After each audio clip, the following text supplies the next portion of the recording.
آپ نے دینے والا ہاتھ بننا ہے، لینے والا نہیں۔ انشاءاللہ تعالی دینے والا تو وہ ہے، وہ سخی ہے، وہ داتا ہے۔ اور نبی صلی اللہ علیہ وسلم نے فرمایا سخی انسان اللہ تعالیٰ کے قریب ہے، جنت کے بھی قریب ہے، لوگوں کے بھی قریب ہے، دوزخ سے دور ہے۔ اور بخیل انسان اللہ تعالیٰ سے بھی دور ہے، جنت سے بھی دور ہے، لوگوں سے بھی دور ہے، جہنم کے قریب ہے۔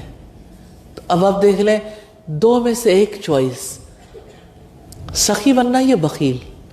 سخاوت مال کی بھی ہوتی ہے، سخاوت علم کی بھی ہوتی ہے، سخاوت وقت کی بھی ہوتی ہے، سخاوت صلاحیتوں کی بھی ہوتی ہے۔ سخی بن جائیے اور سخاوت کریں گے تو آپ دیکھیں گے کہ یہ سخاوت انشاءاللہ تعالی کل قیامت کے دن کس طرح آپ کا سایہ بن جائے گی۔ اللہ کے رسول نے فرمایا بندہ اپنے صدقے کے سائے تلے ہوگا، یعنی صدقہ جو ہے اس دن جس دن کوئی سایہ نہیں ہوگا انسان کے لیے سایہ بن جائے گا۔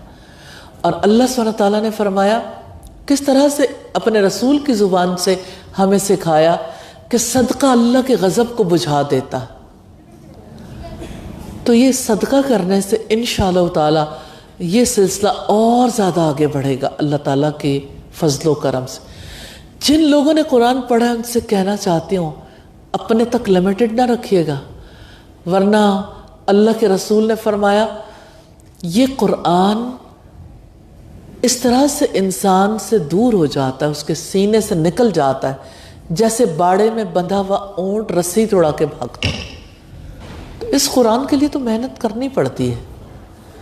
اور میں سب خواتین سے، بچیوں سے جو یہاں موجود ہیں ضرور کہنا چاہوں گی، اللہ سبحانہ تعالیٰ نے فرمایا لَقَدْ أَنزَلْنَا إِلَيْكُمْ كِتَابًا فِيهِ ذِكْرُكُمْ، بلا شبہ یقیناً ہم نے تمہاری طرف کتاب نازل کی ہے، اس میں تمہارا ہی تذکرہ ہے۔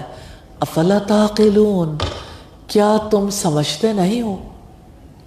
احنف بن قیس ایک تابعی تھے، مشہور تابعی جن کے بارے میں کہا جاتا ہے احنف کی تلوار اٹھتی ہے گویا 1,00,000 تلواریں اڑ جاتی ہیں۔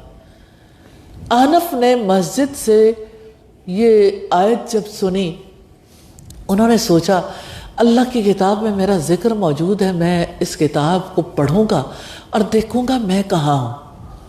انہوں نے قرآن مجید پڑھنا شروع کیا۔ سب سے پہلے سورہ الفاتحہ، سورہ البقرہ کے آغاز میں آپ دیکھتے ہیں کس طرح مومنوں کا تذکرہ ہے۔ سچے مومنوں کی خصوصیات دیکھیں، کہنے لگے میں ایسا تو نہیں، اتنا اچھا میں نہیں ہوں۔ جب منافقوں کی خصوصیات اور کافروں کی خصوصیات پڑھیں تو کہنے لگے میں اتنا برا نہیں ہوں۔ پھر جب یہودیوں کی، عیسائیوں کی خصوصیات آتی گئیں، ڈرتے گئے، کہنے لگے میں ایسا بھی نہیں ہوں۔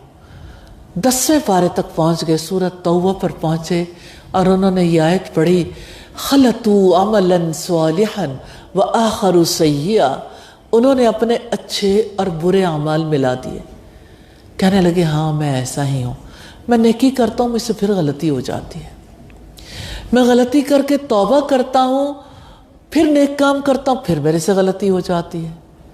تو زندگی کی بھاگ دوڑ میں سوچو وہ کتنے عظیم لوگ تھے جو اپنے آپ کو پہچانتے تھے۔ تو ہم سے بھی غلطیاں ہوتی ہیں، ہم بس ایک کوشش ہے، نیکی کے کام بھی کرتے ہیں، کہیں سستی ہو جاتی ہے، لیکن رخ اللہ سبحانہ تعالیٰ کی طرف رہنا چاہیے۔ اور جو بات اس آیت کے توسط سے کرنا چاہتی ہوں وہ یہ کہ اللہ سبحانہ تعالیٰ کی کتاب میں ہمارا تذکرہ ہے، ہماری زندگی کی باتیں، ہماری زندگی کے لیے یہ انسٹرکشن مینول ہے۔ اس کتاب کو اپنا بنا لیں، اس کتاب کو پڑھنے کا ارادہ ضرور کر لیں۔ یہ کتاب ہماری سب سے بڑی ضرورت ہے۔ ریلی جس وقت ہم اپنی قبر کے اندر اتریں گے، جس وقت حشر کے میدان میں ہوں گے، 3 چیزیں ہیں جو قبر میں جائیں گی: مال، اعمال اور گھر والے۔ رسول اللہ نے فرمایا 2 واپس آ جائیں گے، مال بھی اور گھر والے بھی، اعمال ساتھ جائیں گے۔ تو یہ اعمال اس کتاب کے مطابق ہوں گے تو تبھی تو ساتھ جائیں گے۔ کیسے ہو سکتا ہے کہ کسی چیز کا انسان کو علم نہ ہو اور اس کا عمل اس کے مطابق ہو؟ تو جب آپ پڑھیں گے سمجھیں گے تو تب آپ اس کے مطابق عمل کریں گے نا. مجھے 19ویں پارے کی ایک آیت بہت میرا دل پکڑتی ہے. آپ بھی جا کے پڑھیے گا. اللہ سبحانہ تعالیٰ حشر کے میدان کا ایک منظر بتاتے ہیں. رسول کہے گا اے میرے رب یہ میری وہ قوم ہے جنہوں نے قرآن کو چھوڑ دیا تھا. سوال کیجئے گا خود سے کیوں چھوڑا اس قرآن کو؟ کیوں زندگی کی ضرورت نہیں سمجھا؟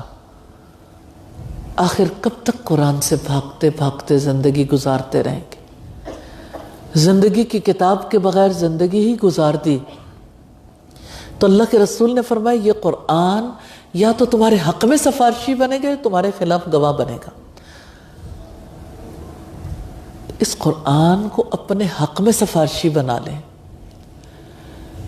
اللہ سبحانہ تعالیٰ نے اسے آسان کیا ہے. اس نے فرمایا وَلَقَدْ يَسَّرْنَا الْقُرْآنَ لِلذِّكْرِ فَهَلْ مِن مُدَّكِرٍ. بلا شبہ یقیناً ہم نے اس قرآن کو نصیحت کے لیے آسان کر دیا ہے. تو کیا ہے کوئی نصیحت قبول کرنے والا؟ اللہ سبحانہ تعالیٰ کی نصیحت قبول کر لیجئے. یہ قرآن آپ کے دلوں پر دستک دے رہا ہے. اس دستک پر رسپانس کر دیں.